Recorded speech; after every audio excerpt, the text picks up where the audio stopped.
अब इसमें एक प्रॉपर्टी जो प्लास्टिसिटी, ब्रिटलनेस। अब गिलास जो है ना, गिलास उस पर लोड डालते हैं, उसकी ना इलास्टिसिटी नज़र आती है ना प्लास्टिसिटी। प्लास्टिसिटी तो बिल्कुल नहीं है ना। अब ये प्लास्टिसिटी आप ऑब्जर्व कर सकते हैं माइक्रोस्कोपिकली कि जब एक चीज़ की शेप चेंज हो गई, एक चीज़ में परमानेंट चेंज आ गई, तो वो आप ऑब्जर्व कर सकते हैं। प्लास्टिसिटी गिलास के अंदर नहीं होती, ठीक है। गिलास पे आप लोड डालेंगे, वो एक हद तक लोड विद स्टैंड करता रहेगा, उसके बाद ये फौरन फ्रैक्चर पॉइंट पे चला जाएगा, ठीक है। उसके अंदर प्लास्टिसिटी नहीं। आपने कभी नहीं देखा होगा गिलास को लोड डालते जाएं तो गिलास अपनी शेप या साइज चेंज करता रहेगा। वो क्या करेगा, वो टूट जाएगा, तो वो अपने फौरन अपने फ्रैक्चर पॉइंट पे चला जाता है गिलास। उसमें प्लास्टिसिटी की एक प्रॉपर्टी मेनली शो करते हैं, पॉलीमर्स भी शो करते हैं और मेटल्स भी शो करती हैं। दैट्स वाई ये प्लास्टिक प्रॉपर्टी को यूज़ करते हुए हम वायर्स या शीट्स बनाते हैं। तो वो टू सब कैटेगरीज जो है ना इस प्रॉपर्टी की, डक्टिलिटी एंड मेलेबिलिटी। डक्टिलिटी जो है वो टेंसाइल लोड है, टेंसाइल लोड के रिस्पेक्ट से प्लास्टिक डिफॉर्मेशन है, और जो मेलेबिलिटी है that's with respect to compressive load, ठीक है। उसमें लिखा plastic deformation occurs as a result of applying a tensile load. So जो आप उसको पुल करेंगे, ठीक है, ये स्ट्रेचिंग लोड देंगे उसको, तो क्या होगा, वो कोई मेटल जो है ना वो वायर के अंदर कन्वर्ट होती चली जाएगी। अगर उसको आप कंप्रेसिव लोड देंगे तो वो शीट्स के अंदर कन्वर्ट होती चली जाएगी। तो ये एक प्रॉपर्टी है वो डक्टिलिटी है जो with respect to tensile load है, और एक प्रॉपर्टी मेलेबिलिटी है वो रिस्पेक्ट टू कंप्रेसिव लोड है। इसमें परसेंटेज एलोंगेशन या परसेंटेज रिडक्शन कैलकुलेट की जाती है plasticity. Change in length with respect to original length, जब परसेंटेज में कन्वर्ट कर लेंगे तो change in area with respect to original area.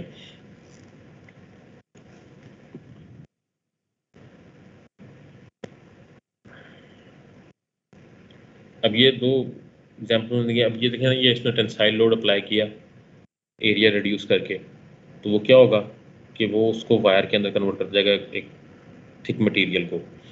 जबकि मेलेबिलिटी में क्या है, दो रोलर्स के अंदर जो है ना वो कंप्रेशन की गई उस मटेरियल की और उसने उसको शीट में कन्वर्ट कर दी। इसी तरह फोर्जिंग भी जो है ना वो उसकी एग्जांपल है।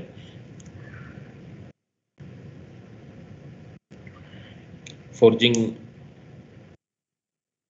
अगर आपने पढ़ी हो तो मैंने लास्ट टाइम भी आप लोगों को बताया फोर्जिंग क्या होती है। वो जो तलवारें बनाते हैं कि वो फोर्जिंग ही, वो फोर्जिंग का प्रोसेस ही है। इससे रेलिवेंट एक और टर्म यूज होती है, दैट इज रेजिलियंस। रेजिलियंस एक करेक्टरिस्टिक या ट्रेट इंसानों के अंदर भी होती है, लेकिन ये मटेरियल प्रॉपर्टी है resilience. Capacity of a material to absorb energy when it is deformed elastically and then upon uploading to have this energy recovered. जब वो अपनी इलास्टिक लिमिट के अंदर, जैसे हम इलास्टिसिटी की बात कर रहे थे, अगर वो इलास्टिक लिमिट के अंदर जितनी एनर्जी एब्जॉर्ब करता है वो उतनी एनर्जी ही रिलीज करता है जब वो लोड रिमूव हो जाता है। So this property of storing the energy within the elastic limit is basically resilience. फिर रिपीट कर रहा हूँ, इलास्टिक लिमिट के अंदर रहते हुए जो एनर्जी वो मटेरियल स्टोर करेगा दैट इज रेजिलियंस। मैंने कहा ये इलास्टिक लिमिट रिवर्सिबल है, तो ये एनर्जी भी उसी तरह रिकवर होगी जिस तरह वो अपनी ओरिजिनल शेप या साइज गेन करेगा। तो रेजिलियंस एक प्रॉपर्टी है। इसी तरह एक प्रॉपर्टी जो है वो टफनेस है। चलो वो आगे बढ़ता हूँ, आगे आ रहा है।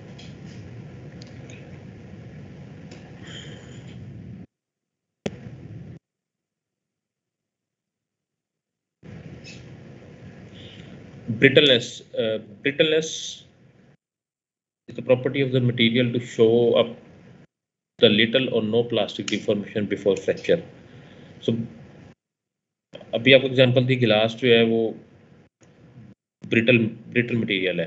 अब मेटल्स में बात करें, कास्ट आयरन जो है वो किसी एक्सटेंट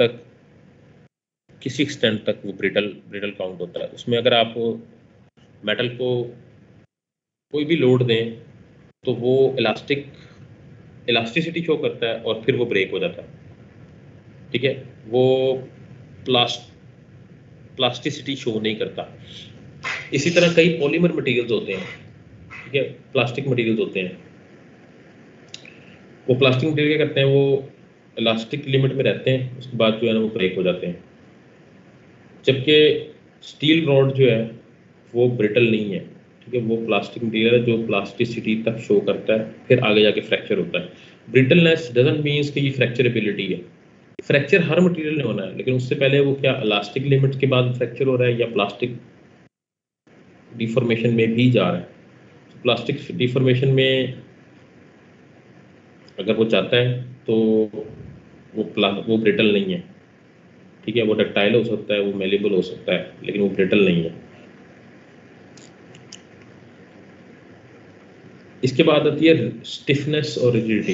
एक मटेरियल स्टिफ है, रिजिड है या नहीं है। तो stiffness measure of the material ability not to deflect under an applied load. अब स्टिफनेस किस तरह डिफरेंट है स्ट्रेंथ से, उसने आगे लाइन भी लिखी हुई है, rigid materials are not necessarily strong. एक मटेरियल है जो जिस पे लोड अप्लाई करते बिफोर फ्रैक्चर, लोड अप्लाई करते जाएं और वो कोई भी रिस्पॉन्स ना दे इन टर्म्स ऑफ डिफॉर्मेशन, ठीक है। क्या मतलब है इसका कि वो जस्ट लाइक मैं आपको एग्जांपल देता हूँ, ईंट, ठीक है। ईंट एक रिजिड मटेरियल है लेकिन ये स्ट्रॉन्ग नहीं है, ठीक है। इसलिए उसने लिखा कि रिजिड मटेरियल्स मे और may not be strong, means are not necessarily strong. तो एक मटेरियल अगर रिजिड या स्टिफ होगा वो जरूरी नहीं है कि वो स्ट्रॉन्ग भी हो, ठीक है। और अब आए स्टील रॉड की बात करते हैं। स्टील रॉड जो है ना वो स्ट्रॉन्ग है, ठीक है। स्ट्रॉन्ग होने के साथ साथ वो स्टिफ भी है, ठीक है। स्टिफ भी है कि एक लोड तक वो विदस्टैंड भी करता है, लेकिन लेकिन वो डिफ्लेक्ट भी होता है, फ्रैक्चर पॉइंट तक नहीं जाता। तो वो एक स्ट्रॉन्ग भी है, वो रिजिड भी है। लेकिन कुछ मटेरियल ऐसे हैं जो सिर्फ स्टिफ होते हैं, स्ट्रॉन्ग नहीं होते। मैं अभी आपको एग्जांपल दिया, जिस सिरामिक्स, ये आपको टाइल्स टाइल्स की एग्जांपल देता हूँ। कंक्रीट जो है वो up to some extent strong बनाया जाता है, लेकिन अगर आप वही एक स्लैब खाली सीमेंट की बना लें, कंक्रीट की नहीं खाली सीमेंट की बना लें, तो वो रिजिड तो होगी लेकिन वो स्ट्रॉन्ग नहीं होगी। तो ये जो जो कंपोजिट्स बनाए जाते हैं वो इसलिए बनाए जाते हैं, कंपोजिट्स स्टिफनेस वाली साइड भी कवर करते हैं और वो स्ट्रेंथ वाली साइड भी कवर करते हैं, ठीक है। अब मैंने आपको एग्जांपल दिया है कि ये जो सिरेमिक्स होते हैं या मेनली जो आपके सिरेमिक्स हैं वो स्टिफ तो हैं लेकिन वो स्ट्रॉन्ग नहीं है। कंपोजिट बनाते हैं, फॉर एग्जांपल कार्बन फाइबर या ग्लास फाइबर यूज़ करते हैं विद पॉलीमर, ठीक है। अब वो क्या करते हैं, वो उसको स्टिफ भी कर देते हैं और वो स्ट्रॉन्ग भी कर देते हैं। स्ट्रॉन्ग, अब मैंने लास्ट टाइम भी आपको प्रॉपर्टी बताई कि strength of the composites are comparable to the metals, ठीक है। तो उसमें स्टिफनेस भी आती है from metal side, sorry from the ceramic side और पॉलीमर साइड, और दूसरी साइड से आपको वो प्रॉपर्टी शो कर रहे हैं जो स्ट्रेंथ वाइज है वो मेटल्स की कंपेरेबल टू मेटल्स। तो इसलिए जहाँ वर्ड यूज होगा स्टिफनेस या स्टिफ मटेरियल, स्टिफ और रिजिड, उस रिजिड का बिल्कुल हर मतलब ये नहीं रहना कि जो है वो स्ट्रॉन्ग भी है। मैं आपको फिर इसमें भी एग्जाम्पल देता हूँ। रिजिड हमारे यहाँ जो है ना वो, अगर डेली लाइफ में बात करूँ तो इंसानों की नेचर में बात करूँ तो रिजिड को मैं बताऊंगा ना, तो एक ढीठ बंदा होता है ना, ढीठ, वो ढीठ जो है ना वो रिजिड है, स्टिफ है। लेकिन जरूरी नहीं है कि वो ढीठ बंदा जो है ना वो स्ट्रॉन्ग भी हो, ठीक है। वो विद इन द लोड जो है वो तो डिफ्लेक्शन शो नहीं कर रहा, लेकिन अगर लोड के रिस्पेक्ट से बात करूंगा तो वो हो सकता है कि वो लोड वो जो है ना वो अपनी स्ट्रेंथ ही लूज कर दे सारी की सारी। देखने में बहुत रिजिड है वो।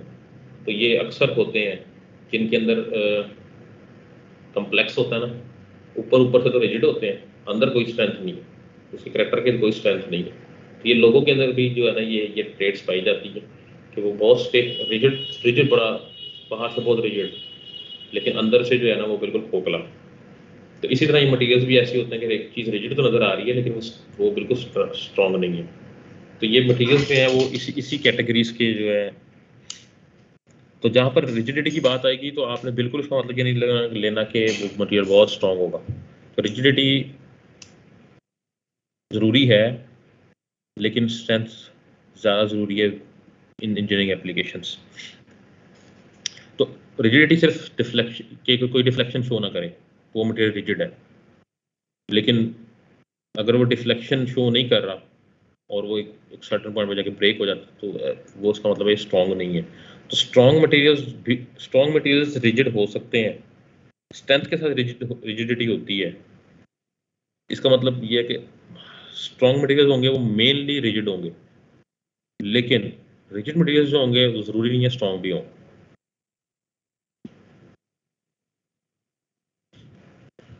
अब यहाँ पर दो फिनोमेना हैं with respect to materials, one is creep, second one is fatigue. Fluid mechanics में मेरे ख्याल से आप लोगों ने पढ़ा क्रीपिंग फ्लो, अगर आपको याद हो तो। ठीक है, मुझे नहीं याद कि आपने पढ़ा कब पढ़ा, किस सेमेस्टर में पढ़ा, लेकिन there is a creeping flow. चले वो एक टर्म थी, तो यहाँ पर भी एक टर्म है क्रीप और fatigue. Creep is a phenomena, ठीक है। अब ये दोनों फिनोमिनाज हैं, ये इनको किसी प्रॉपर्टी से भी रिलेट कर सकते हैं। ये स्ट्रेंथ या एक मटेरियल की ओवरऑल परफॉर्मेंस डिफाइन करते हैं। छोटा सा फ़र्क है दोनों में, लेकिन है फ़र्क। अब ये वर्ड्स भी मेनली क्रीप और फटीग जो है ना वो अल्टरनेटिवली यूज होते हैं, लेकिन दोनों में टेक्निकली फ़र्क है। जब भी हम किसी मटेरियल पे लोड डालते हैं ना, तो उसमें एक मैंने आपको बताया था कि डिसलोकेशन शुरू हो जाती है उसके इंटरनल पार्टिकल्स के अंदर। और वो पार्टिकल्स क्रिस्टल्स हो सकते हैं, ठीक है, क्रिस्टलाइन है तो ठीक है, यूनिट सेल्स आपस में किस तरह में पॉलीमर्स में है तो मोनोमर्स हो सकते हैं। एक मटेरियल के अंदर एक लोड जब आता है तो वो लोड पूरा सॉलिड अपने अंदर डिस्ट्रीब्यूट करता है। अब वो जो सॉलिड अंदर डिस्ट्रीब्यूट कर रहा है ना, उसका एक रिस्पॉन्स उसका मटेरियल के जो जो बिल्डिंग ब्लॉक्स है ना वो देंगे। अब जब बिल्डिंग ब्लॉक्स जो हैं वो उसका रिस्पॉन्स दे रहे हैं, एक पॉइंट ये आता है कि वो डिसलोकेट होना शुरू हो जाते हैं। डिसलोकेशन की एग्जांपल में अगर आपको दूँ ना, तो वो ज़्यादा वज़न उठाए ना, तो कई दफ़ा जो बैकबोन होती है ना, बैकबोन, वो कभी आप डॉक्टर को जाएँ तो वो कहते हैं आपके मोरे डिसलोकेट हुए हैं। तो वो बेसिकली वो एक एक सर्टेन अरेंजमेंट में है जो ज़्यादा लोड उठाने से, लोड किसी भी टाइप का हो सकता है, ठीक है, ठीक है, मीन्स के आपने वज़न ज़्यादा उठा लिया है, ठीक है, उसे या झुक के उठा लिया है, तो वो लोड जिस तरह भी उसके ऊपर आया, वो लोड जो है ना वो उसने उसको रिलोकेट कर दी, डिसलोकेट कर दी है। और वो डिसलोकेशन इसी तरह मटेरियल्स के अंदर होती है। वो जो अरेंजमेंट्स है ना उसकी बिल्डिंग ब्लॉक्स की, वो डिसलोकेट हो जाते हैं। अब वो डिसलोकेट एक कैटेगरी ये है कि वो वापस आ जाते हैं, तो वो इलास्टिक है। अगर वो वापस नहीं आते तो वो परमानेंट प्लास्टिसिटी की तरफ चले जाते हैं। अब वो जो प्लास्टिसिटी की तरफ गए हैं ना, उनमें एक फिनोमेना है कि वो डिफॉर्मेशन जब हुई है वो या क्रीप कॉज करेगी या फटीग कॉज करेगी, ठीक है। अब creep is the dislocation of the building blocks under cyclic load, और fatigue वही चीज़ deformation under a constant load. अब फॉर एग्जांपल मैंने आपको बीम की एग्जांपल दी ना, बीम पे कांस्टेंट लोड है, so with respect to time वो डिफॉर्मेशन। अब फिर मैं बात कर रहा हूँ with respect to time, constant load with respect to time. अगर फिटिक की बात करूंगा मैं, constant load with respect to time, एक बीम जो है वो डिफॉर्म होता जा रहा है, आज नहीं 10 साल बाद तो डिफॉर्म होगा, लेकिन विद रिस्पेक्ट टू टाइम एक कांस्टेंट लोड के अंदर जो डिसलोकेशन या डिफॉर्मेशन सिस्टम के अंदर हो रही है या उस मटेरियल के अंदर हो रही है, दैट इज फटीग। ठीक है, और क्रीप जो है वो है अंडर साइक्लिक लोड। कुछ मटेरियल ऐसे हैं जो कांस्टेंट लोड के अंडर हैं विद रिस्पेक्ट टू टाइम, कुछ हैं साइक्लिक लोड के अंडर। साइक्लिक लोड की एग्जांपल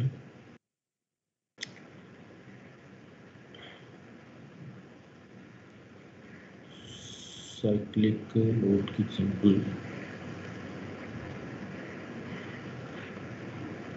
साइक्लिक लोड की एग्जांपल आपको मैं अगर से दूं तो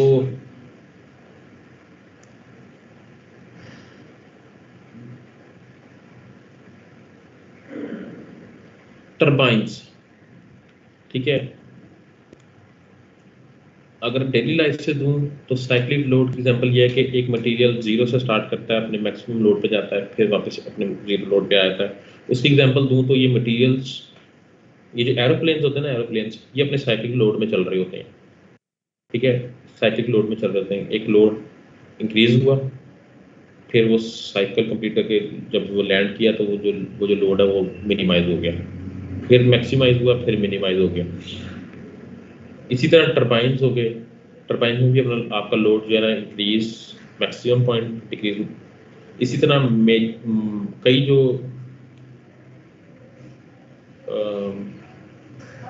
पंप्स, कंप्रेसर्स, ये सारे के सारे होते हैं ना, ये जब ऑन ऑफ होते हैं तो ये साइक्लिक लोड के अंदर आ रहे होते हैं। जब ये साइक्लिक लोड के अंदर आते हैं तो इनकी जो डिफॉर्मेशन है वो क्रीप कहलाती है। ठीक है, अब कुछ मटेरियल्स क्रीप के लिए बने होते हैं, कुछ मटेरियल्स फटीग के लिए बने होते हैं। फटीग रेजिस्टेंट होते हैं, कुछ क्रीप रेजिस्टेंट होते हैं। अब क्रीप वो फिनोमेना है जो साइक्लिक लोड के अंदर एक डिफॉर्मेशन होती है दैट लीड्स टू फ्रैक्चर। फिर बता रहा हूँ, creep is a phenomena of dislocation of the material or dislocation of the building blocks of the material that lead to deformation under cyclic load। और ये क्रीप अगर शुरू हो जाए, तो वो मटेरियल का फेलियर कॉज करती है। फेलियर का मतलब फ्रैक्चर। फटीग भी अगर स्टार्ट हो जाए तो वो फिर फेलियर कॉज करती है। अब मैं इसकी एग्जांपल अगर आप नेशनल जियोग्राफिक पे देखते हो, ये जो इन्वेस्टिगेशंस होती है ना डिफरेंट एक्सीडेंट्स की, इसमें एरोप्लेन जो एक्सीडेंट्स होते हैं मेनली, इसमें कई दफ़ा तो रीजंस जो है ना वो ह्यूमन एरर होती है, लेकिन कई दफ़ा जो रीजंस होती हैं वो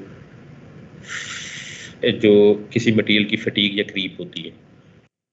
ठीक है, अब जिस प्रेशर पे जो एयरप्लेन उड़ रहा होता है उसके अंदर एक स्मॉल होल भी कर दें, तो वो प्रेशर डिफरेंस की वजह से पूरा का पूरा जहाज, जैसे प्लेन जो अगर ऊपर फुल हाइट पे है तो वो जिसे कहते हैं ना कि कई दफ़ा प्लेन मिलता ही नहीं है। वो क्यों नहीं मिलता? वो अगर हवा में स्मॉल होल का मतलब होल क्या है? किसी जगह से वीक हुआ मटेरियल, वीक होता उसने क्या किया, वो इतना वीक हो गया कि वो प्रेशर विथस्टैंड नहीं कर सका। अब जब वहां से जब शुरू होगी ना शेयरिंग या फ्रैक्चर, वो क्या करेगा, वो पूरे प्लेन को उधेड़ के रख देगा। उधेड़ने का मतलब ये है कि इस तरह उधेड़ेगा जिस तरह वो कपड़ा नहीं उधेड़ जाता, तो उसलिए उस पर वो प्लेन के पार्ट्स भी नहीं मिलते कि वो पार्ट्स गए कहाँ पे। तो जब वो क्रीप या फटीग, अब इसमें इंजन कई दफ़ा इंजन फेलियर में जो उसके ब्लेड फेलियर्स आते हैं वो फटीग की वजह से आते हैं। फटीग की वजह से एक फ्लाइट के अंदर भी देखें, मैंने आपको कहा कि कांस्टेंट लोड, एक जो फ्लाइट अगर किसी एक फॉर एग्जांपल एक हाइट पे जा रही है तो उसके अंदर फटीग क्रिएट हो सकती है। वो टाइम लिमिट कुछ भी हो सकती है। ठीक है, अगर फॉर एग्जांपल 10 आवर्स की फ्लाइट है तो उसके अंदर फटीग आ सकती है। तो किसी मटेरियल के अंदर फटीग उस ऑपरेशन टाइम के रिस्पेक्ट से होगी। क्रीप जो है वो साइक्लिक लोड के रिस्पेक्ट से होगी। ठीक है, स्टार्टअप या शट डाउन में कई दफ़ा साइक्लिक लोड्स आते हैं सिस्टम के अंदर, ऑन ऑफ सिस्टम चल रहा होता तो उसमें क्रीप होगी। है दोनों डिफॉर्मेशन। फाइनल पॉइंट इन दोनों का फ्रैक्चर है, लेकिन एक अंडर साइक्लिक लोड है और दूसरा कांस्टेंट लोड है। फिर मैं एग्जांपल इसको अगर डेली लाइफ से एग्जांपल दूं तो कई दफ़ा बॉडी में भी फटीग आती है, ठीक है। कई दफ़ा फटीग जो है वो आपकी बॉडी भी आपके मटेरियल, तो ये फटीग वहाँ पर भी एग्जिस्ट करती है। आप लोग फॉर एग्जांपल अब टिश्यू इंजीनियरिंग में जो है ना वो इस तरह होता है कि आपका जो कुछ मसल्स हैं जो आपके ज़्यादा यूज़ हो रहे होते हैं, जिस तरह चलने के, ठीक है। जो लोग बातें ज़्यादा करते हैं तो उनके उनके मुंह के मसल बहुत ज़्यादा यूज़ हो रहे होते हैं, तो कई दफ़ा वो अंडर अ कांस्टेंट लोड बोलते या चलते चलते उनके मसल्स के अंदर जो है ना फटीग आती है, और वो फटीग अगर पर रिकवर ना की जाए टाइम पे तो वो एक परमानेंट चेंज ले आती है, जिसकी वजह से कई दफ़ा मसल्स डैमेज हो जाते हैं और वो मसल्स जो है ना वो किसी काम के नहीं रहते। क्रीप की एग्जांपल मैं देता हूँ। जो लोग एक्सरसाइज करते हैं या जिम वगैरह करते हैं, क्रीप में साइक्लिक लोड, अब जितने भी आप वो सेट्स लगा रहे होते हैं वो बेसिकली साइक्लिक सेट्स होते हैं। Load increase, load maximum, load minimum. Creep में जो है ना वो आपके मसल्स के अंदर जो डिफॉर्मेशन आती है वो किसी साइक्लिक लोड की वजह से, किसी ऐसे पॉइंट पे गए वहाँ पे मसल जो है ना आपका पुल हो गया या मसल डैमेज हो गया, और वो मसल डैमेज हुआ, आपने उसी लोड पे उसको चला ही रखा, तो वो क्या होगा कि वो उसी तरह डैमेज करेगा जैसा वो मटेरियल, जो सॉलिड मटेरियल्स को डैमेज करते हैं, और उसकी रिकवरी फेलियर पॉइंट से पहले तक हो सकती है। अगर वो फेलियर पॉइंट पे चला गया तो उसके बाद कोई रिकवरी नहीं है। इसमें ये जो आपके नीज का जो जॉइंट होता है, नीज का जॉइंट मैंने आपको एग्जांपल भी दी है, ये नीज का जॉइंट जो है ये एक परमानेंट लोड पे भी होता है और एक साइक्लिक लोड पे भी होता है, ठीक है। चल रहे हैं रुक रहे हैं, चल रहे हैं रुक रहे हैं, लेकिन जब वो आप चल रहे हैं तो वो उसमें फटीग आ सकती है, ठीक है। क्यों फटीग कैसे आ सकती है कि वो आपका डिसलोकेट हो सकता है। अब वो जब डिसलोकेट हो गया है, उस डिसलोकेशन में और फेलियर में ज़्यादा टाइम नहीं होता। मैं इसलिए एग्जांपल क्रीप की और फटीग की दे रहा हूँ कि ये वो प्रॉब्लम्स हैं जब ये आ जाते हैं तो इसके बाद कोई सोल्यूशन नहीं है, ठीक है। इसके बाद ये ज़्यादा टाइम ही नहीं देते फ्रैक्चर पॉइंट पे जाने में, तो इसलिए क्रीप और फटीग को हमेशा अवॉइड किया जाता है। और आपने अगर और इनका जो सोल्यूशन है ना वो रिप्लेसमेंट है, ठीक है। वो चाहे वो टरबाइन की ब्लेड्स हों, ठीक है, वो इंजन के पिस्टन सिलेंडर्स हों, वो इंसान की नी हो, इट ऑलवेज है सोल्यूशन ऑफ रिप्लेसमेंट। आपने रिप्लेस करना है इसको, इसका और कोई सोल्यूशन नहीं है। अगर क्रीप और फटीग आ गई है कि मैं रिकवर कर लेंगे इसको, ये रिकवर नहीं हो सकती। ये आई है, ये आज नहीं, कल नहीं, 10 दिन बाद नहीं, 1 साल बाद जो है ना इसने फ्रैक्चर हो नहीं होना है, and it will cause the accident. So in the industry और जहाँ पे क्रिटिकल सेक्टर्स होते हैं वहाँ पर क्रीप और फटीग के टेस्ट जो है ना वो परमानेंटली बेसिस पे किए जाते हैं। ये जो आपकी जो फ़्लाइट्स होती हैं, ये फ़्लाइट्स हर फ्लाइट के बाद जो है उसमें जो मैकेनिकल टेस्टिंग होती है उनमें ये टेस्टिंग भी की जाती है। पीआईए की बात नहीं कर रहा मैं, बाकी international. Okay, the role of stress and strain in engineering materials. यहाँ पर मैं अब स्विच कर रहा हूँ स्ट्रेस स्ट्रेन्स पे। अभी तक का किसी क्वेश्चन किसी को कोई चीज़ समझ ना आई हो?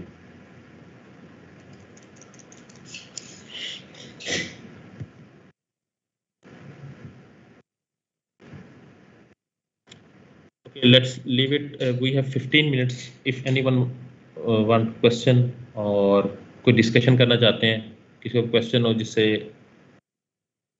चीज़ें और क्लियर हो जाएं, या कोई चीज़ कोई ऐड करना चाहता हूँ। CRs,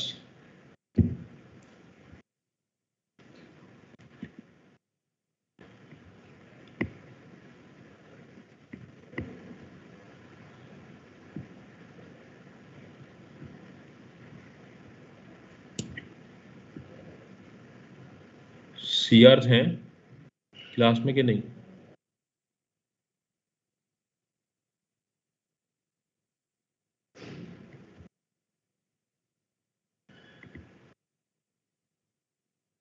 CRs,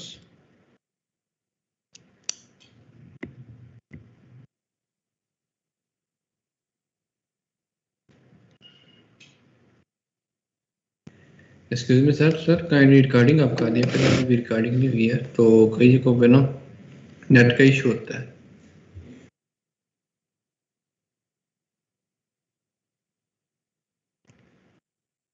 कि किसी का कोई क्वेश्चन? मैं आप लोगों को जी सर, मैं आपको ये स्लाइड्स भी शेयर कर दूंगा, ठीक है, और एक प्रॉब्लम शीट में शेयर करूंगा। आपने जो है ना वो ये स्ट्रेस स्ट्रेन से रिलेटेड कुछ प्रॉब्लम्स हैं, सॉरी ये लोड से स्ट्रेंथ से रिलेटेड कुछ प्रॉब्लम्स हैं, तो ये प्रॉब्लम्स आप लोगों ने जो है ना वो प्रैक्टिस करने हैं। सिंपल प्रॉब्लम है, तो वो मैं आप लोगों से शीट जो है ना शेयर कर दूंगा। बाकी यहाँ से कंटिन्यू क्योंकि आगे टॉपिक थोड़ा सा लंबा है वन गो में, तो ये नेक्स्ट टाइम स्टार्ट करेंगे। स्ट्रेस स्ट्रेन और स्ट्रेस स्ट्रेन कर्व्स और उस पर ये सारी प्रॉपर्टीज जो हमने अभी पढ़ी हैं, ये स्ट्रेस स्ट्रेन कर्व्स पे कहाँ पर डिफाइन की जाती हैं। कोई क्वेश्चन नहीं है तो फिर क्लास एंड करते हैं। Thank you very much.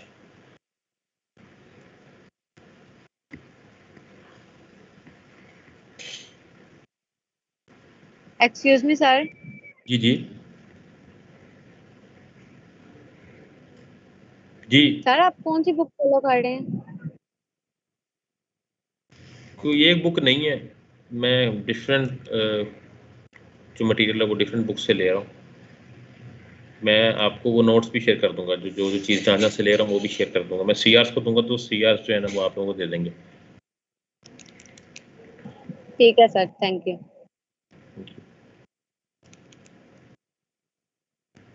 कीजिए, अल्लाह हाफिज़। अल्लाह हाफिज़।